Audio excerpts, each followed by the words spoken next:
Ted Cruz got some shockingly devastating news this week with the release of a new poll from the University of Texas at Tyler.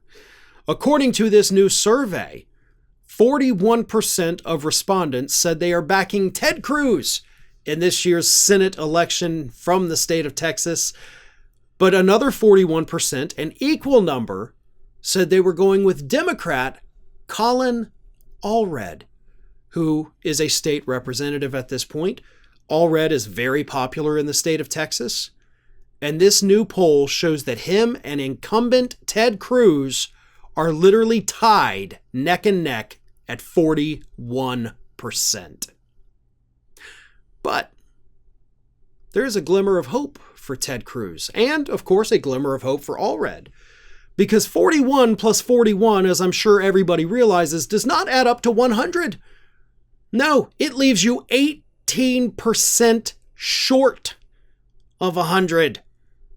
So there are still 18% of voters in the state of Texas who basically say, I don't know who the hell I'm going to vote for.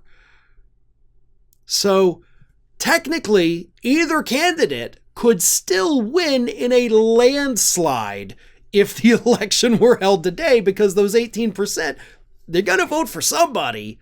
They just haven't made up their minds yet. But at the moment, undecided voters do tend to benefit not the incumbent, but the challenger. Because the challenger is the one that, according to this same survey, a lot of voters say, listen, I don't know enough about the guy. I don't know who Colin Allred is. Once I know a little more, I'll make my decision. Now, if they were already going to break for Ted Cruz, they would say, well, listen, we know who Ted Cruz is. Guy's been here for, 16 years at this point. We know who Ted Cruz is. It's not 16. I don't know the exact number. Sorry. But they don't know enough about Allred to say, yes, he is better than Ted Cruz. But they know enough about Ted Cruz to say, let me see what else is out there. That doesn't benefit Ted Cruz. So it's not the fact that he's neck and neck with his Democratic challenger. It's the fact that you've got almost 20% of the voters saying, well, let me get to know this other guy before I make my decision.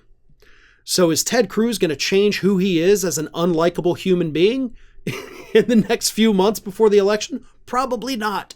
He is probably still going to be Ted Cruz, who at the moment in the state of Texas has an approval rating, approve versus disapprove, -9 points. So Ted Cruz's approval rating in the state is 9 points underwater. Meanwhile, Mr. Allred, his approval rating is positive 12 points. So there's 12% more people who say they like him versus they don't like him. So Ted Cruz has a likability problem. His Democratic opponent does not have a likability problem.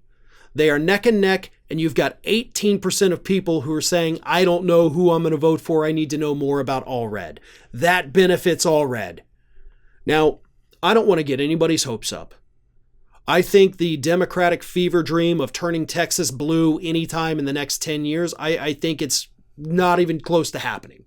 Okay, we saw it in the 2022 midterms in Texas, like, oh boy, we can do so. Oh God, we got slaughtered. Yeah, so don't get your hopes up. Okay, Texas is Texas. Texas has not changed. Texas has gotten worse since 2022. So at the moment, we got a small little victory. It's interesting, but it definitely doesn't mean that Ted Cruz is on his way out. Well, folks, we have crossed that 1 million subscriber milestone, but rest assured, we are just getting started here at Ring of Fire. So if you're not already, please do subscribe to the channel and make sure to like, share, and comment on the videos.